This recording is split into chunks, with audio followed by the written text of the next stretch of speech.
దుర్యోధనుడు పాండవులను చంపాలి అని అనుకున్నాడు. పాండవులను చంపాలి అని అనుకుంటే అది సాధ్యం కాదు. మామూలుగా యుద్ధాలు చేసి గెలిచే శక్తి లేదు, తెలుసు వాడికి కూడాను. అయినా ప్రయత్నాలు చేశాడు, ఫెయిల్ అవుతున్నాడు అనుకోండి, విఫలమవుతున్నాడు.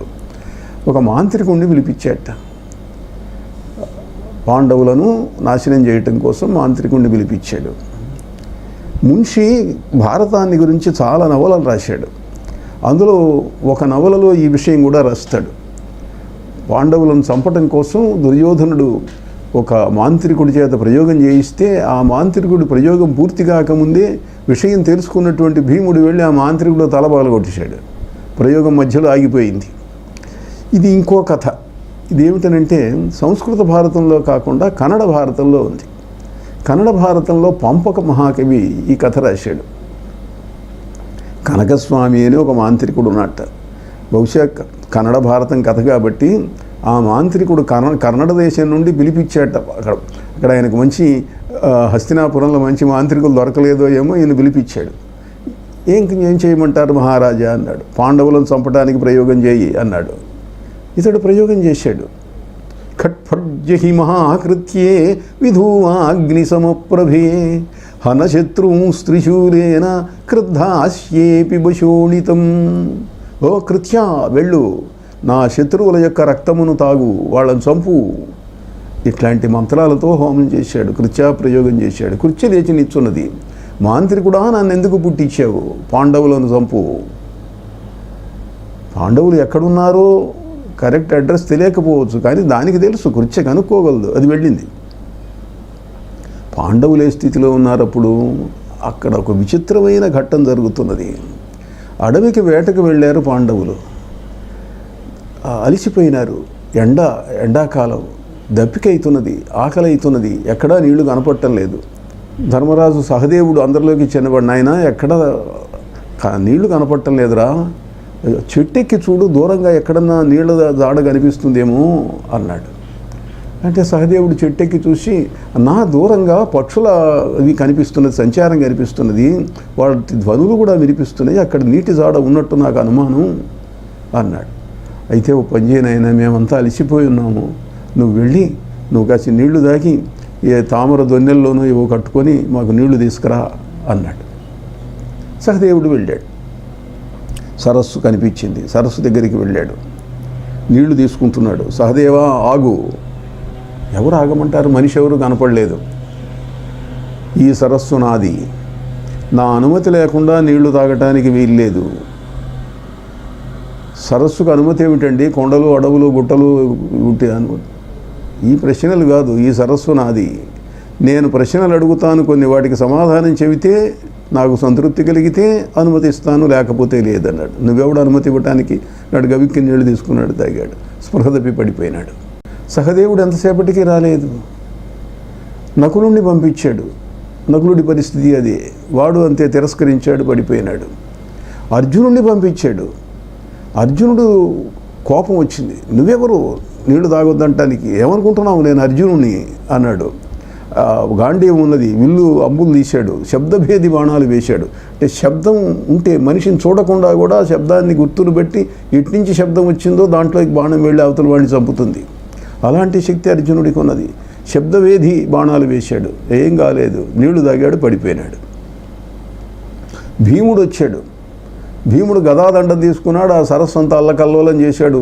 వాడు ప్రశ్నలు అడుగుతూ ఉంటే, వద్దు తాగొద్దని అంటుంటే వినలేదు. అతడు ఇదే పని చేశాడు, స్పృహ తప్పిపోయినాడు.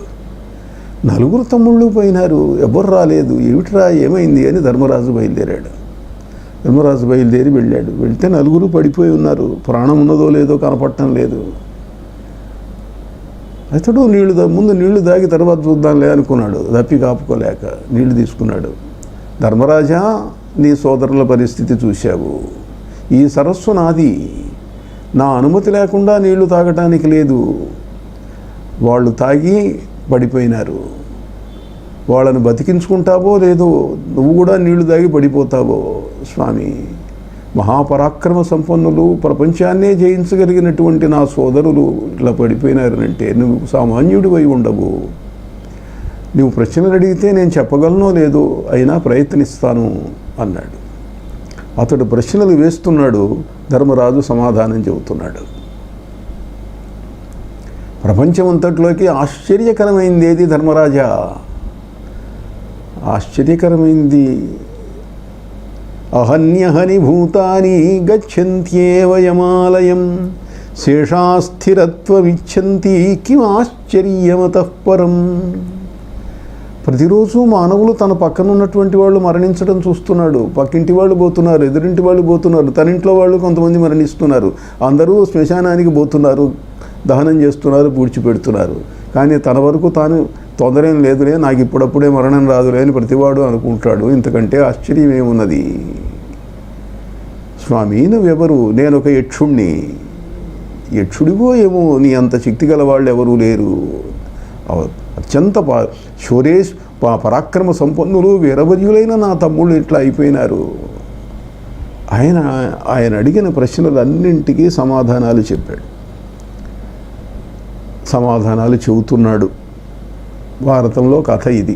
సమాధానాలు చెప్పిన తర్వాత యక్షుడు, ధర్మరాజా నీ సమాధానాలకు నేను సంతృప్తి చెందాను.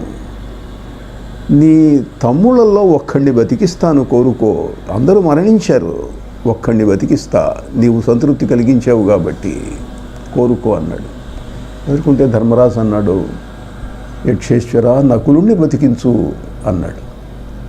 ఇదేమిటయ్యా పిచ్చివాళ్లాగా ఉన్నావు? నువ్వు రేపు భారత యుద్ధం జరగబోతుంది అని అందరూ అనుకుంటున్నారు. కౌరవులతో యుద్ధం చేయాలి. పరాక్రమవంతుడైన భీముణ్ణో అర్జునున్నో కోరుకోకుండా నకులుణ్ణి కోరుకున్నావేమిటి అంటే, స్వామి కుంతీదేవికి మేము 3 కొడుకులము. మా పింతల్లి మాద్రి, ఆమె బిడ్డలు నకులుడు సహదేవుడు. కుంతి బిడ్డలలో నేను ఒక్కడిని జీవించున్నాను. ఇంకోడిని మీరు కోరితే నేను నా పింతల్లి బిడ్డల్లో ఒకడిని కోరుకోవటం ధర్మము. వాళ్ళలో పెద్దవాడు నకులుడు, అందుకని కోరుకున్నాను అన్నాడు.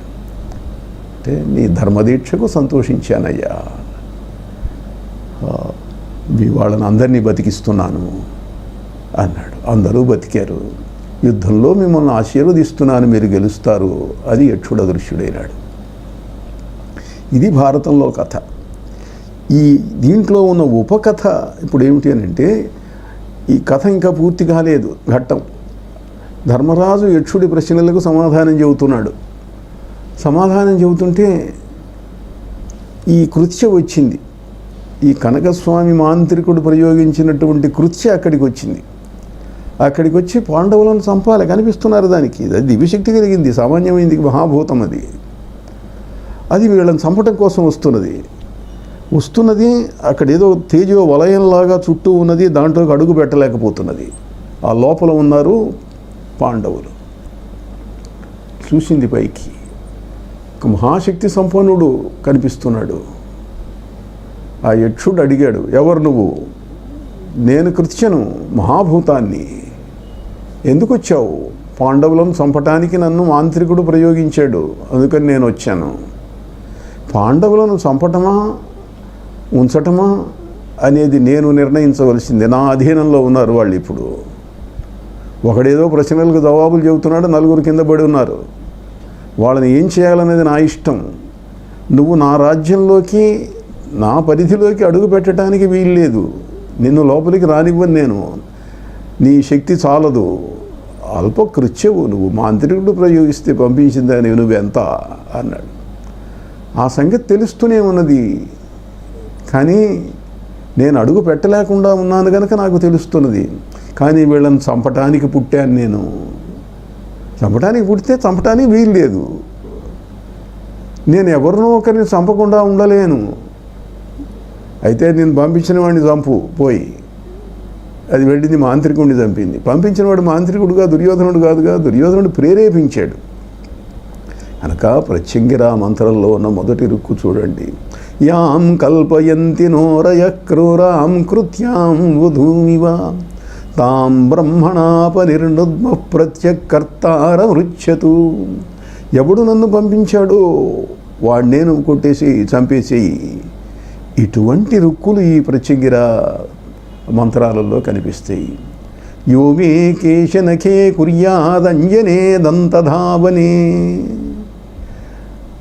మాంత్రికులు ప్రయోగాలు చేస్తారు. ఆ ప్రయోగాలు చేసే మాంత్రికులు ఏమిటంటే వాళ్ళ స్థాయి మహర్షులు మహనీయులు అనుకోండి. ఒరే నువ్వు దగ్ధమగుదువుగాక అంటే వెంటనే దగ్ధమవుతాడు. తర్వాతి స్థాయి వాళ్ళు ఉన్నారు. వాళ్ళ స్థాయి ఎట్లాంటిది అని అంటే మహర్షుల దగ్గర కమండలం ఉంటుంది. కమండలంలో నీళ్లు ఉంటాయి. ఆ నీళ్లు తీసి మంత్రించి చల్లుతాడు. చల్లితే అవతలి వాడికి ఈయన ఏమంటాడో జరుగుతుంది. నీళ్లు లేకుండా వాళ్ళు మంత్రం పనిచేయదు. అంటే మొదటి స్థాయి వాళ్ళకు నీళ్ళు అక్కర్లే, ఏమక్కర్లే, ఏదంటే జరుగుతుంది మాట. ఈ రెండో స్థాయి వాళ్లకు కమండలం ఉండాలి. పురాణంలో ఒక కథ ఉంది. ఓ మహర్షి ఆశ్రమం ఉన్నది. ఆ ఆశ్రమంలో పక్కింటి కుర్రాడు ఒకడు ఆ ఎదురింటి పక్కింటి వాళ్ళ కోడల్ని వెంటబడ్డాడు. అమ్మాయికి పెళ్ళయింది, భర్త ఉన్నారు. వెంటబడేటప్పటికీ ఆమె బాధపడి మామగారితో చెప్పింది. మామగారు చూశాడు, ఆయన పెద్ద మహర్షి. ఆయన చూసి ఏం చేయాలా, కానీ వీడు తపస్సంపన్నుడు, వీడు సామాన్యుడు కాదు, ఈ కుర్రాడు మంచి తపస్సు చేసినవాడు, వీడినేం చేయటానికి వీల్లేదు. అందుకని ఆయనకు స్నేహితుడు ఒక రాక్షసుడు ఉన్నాడు. వాడు పెద్ద రౌడీ అన్నమాట. వాడిని పిలిచి మరే వీడిని చంపేసేయి, మా కోడల మీదకి వస్తున్నాడు అన్నాడు. అంటే వాడు తపస్సు అండి, వాడు చెప్పిస్తాడు, నేను మామూలు వాళ్ళైతే చంపేస్తాను, కానీ ఎట్లా అన్నాడు. అంటే అవక్రీతుడు ఆ కుర్రాడి పేరు. అంటే అతడు అన్నాడు, వాడి శక్తి సెకండ్ గ్రేడ్ శక్తి వాడిది. కమండలం ఉంటే కానీ శపించలేడు, మామూలు కమండలం పట్టుకొని తిరుగుతుంటాడు, కమండలం లేనప్పుడు కొట్టేసేయి అన్నాడు. సరే వాడు జాగ్రత్తగా వెయిట్ చేసి దాక్కొని ఒకరోజు ఈయన ఇంట్లో జపం చేసుకొని కమండలం లోపల పెట్టి బయట ఏదో తోటలో తిరగడానికి వచ్చాడు. అప్పుడు వెళ్ళి చంపేశాడు.